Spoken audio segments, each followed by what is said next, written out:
YIPs. I hate to say it, but that's the truth. And typically what we see is a lot of bad math. And you go, Martin, what's math got to do with golf other than adding up the scorecard? But here's some bad math. When these elbows are separated and you get a little too close to the ball and you want to hit a little shot, a little chip, and this radius goes bup, bup, bup, and you chunk it or stub it and you get terrified and you can't hit very good shots, okay? So I want you to use an aim stick and understand a few basic things about how to be an effective chipper of the golf ball. The leading edge of the golf club is a tiny little margin right there. And what we're going to do, and this aim stick is really tiny as well. I think it's about maybe 3/8 of an inch at most, maybe less, maybe 3/16. So when you put an aim stick down, and I've got a 9-iron, I'm hit a little chip here, but I could do this with any golf club. Go ahead and get the club in your hands, get the club off the ground, create good structure in your arms, take that leading edge, and just get used to hitting the edge of that stick and see if you can't get it to glide along the ground a bit. Because if you can get comfortable with that, and I know you can, every student that comes through the academy that has problems with this, we encourage them to chip that stick because it builds confidence. When they realize that they can take that leading edge and hit that little tiny dimension along the ground, doing so to a golf ball with that same intent, good math, get your arms comfortably long in front of you, narrow stance, weight fractionally forward on your lead foot, and in this dimension, you can hit some great shots collecting the ball with a shallow strike. And here's the thing, when you're using this aim stick, if I hit one just a little harder, what it does, if you come on up here, you can see that it hit by the first groove there, then it runs up the face. So you know you have a nice square centered strike, and again, that's a confidence builder. So this little shot here, I'll show you one down the line. Aim your aim stick at a target, and then go ahead and get used to hitting that dimension. And then that's going to leave a nice mark in the middle of the face, and I'll try to get one all the way to the hole this time. Collect that ball with that nice math model to the ground, and then go ahead and roll one out. And I hit that a little too hard, but it was a pure strike, Revolution golfers. And that's really going to help you play better golf. So let's get started. Tip number 1 is going to be ball position.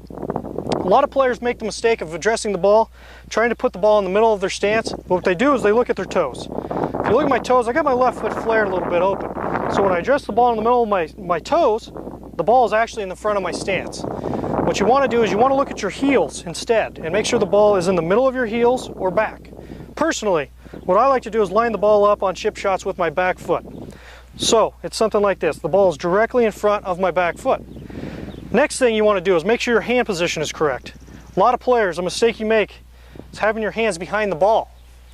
Now, if you address the ball on that back foot and just let your hands hang naturally, they're going to be ahead of the ball, and that'll help you have a nice driving stroke down at the ball. Tip number 3 is going to be weight distribution. Now, if you have your weight towards your back foot, what you're going to do is you're going to be coming up towards the ball, you're going to be catching the middle of it, and you're going to have some thin shots. So what I do, I have 60% of my weight up on this front foot here and 40% on the back. As you can see, if I get up here and it's like this, it's going to be very easy for me to drive down at the ball in the chip shot.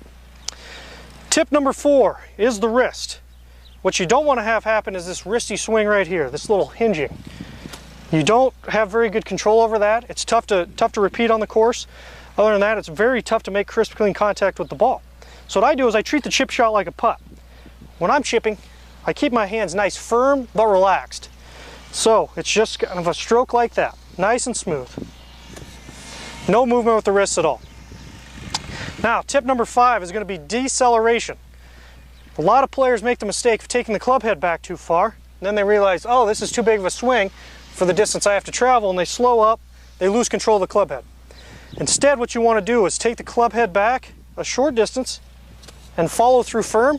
Make sure your follow through is further than your backswing, and that'll take care of the deceleration problem. An accelerating stroke leaves you in control of the club head and thus the ball. Tip number 6 is with nerves. Now, if you've hit a bunch of bad chip shots, you're obviously going to be nervous out on the course, fearing that you're going to hit another bad one. Well, if you follow the 5 tips that we've already talked about, you're going to start hitting more crisp shots on your practice, during your practice sessions, and that'll lead to more crisp shots out on the course. However, another thing that'll help you with nerves is a routine. So you go through a routine every single time you hit a chip shot, whether it's on the practice green or out on the course.